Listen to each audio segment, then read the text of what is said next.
रात राजा मोती ने लड़ी तोड़ गए,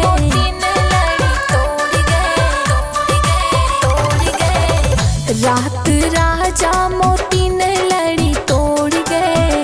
होत सवेरे सासू जी पूछे, होत सवेरे सासू जी पूछे, का हो बहू और बेटा जी कुछ कही गए, ना कुछ कही गए ना कुछ सुनी गए।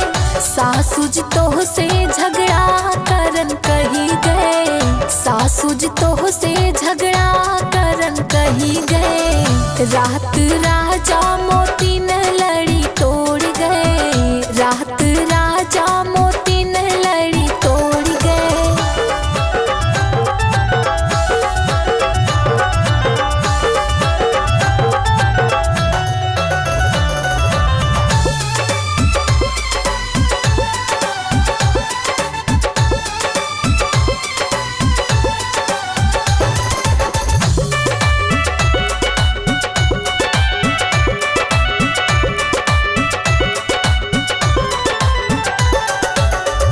होत सवेरे जिठनी जी पूछे, होत सवेरे जिठनी जी पूछे, होत सवेरे जिठनी जी पूछे, का हो छोटी देवर जी कुछ कही गए, का हो छोटी देवर जी कुछ कही गए, ना कुछ कही गए ना कुछ सुनी गए।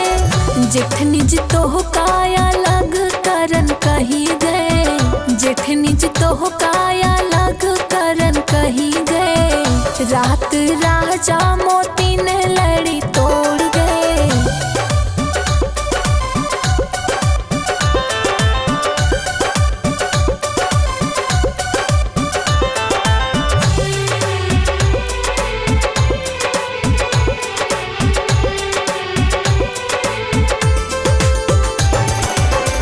होत सवेरे ननदी जी पूछे, होत सवेरे ननदी जी पूछे, होत सवेरे ननदी जी पूछे, का हो भाभी भैया जी कुछ कही गए, का हो भाभी भैया जी कुछ कही गए, ना कुछ कही गए ना कुछ सुनी गए।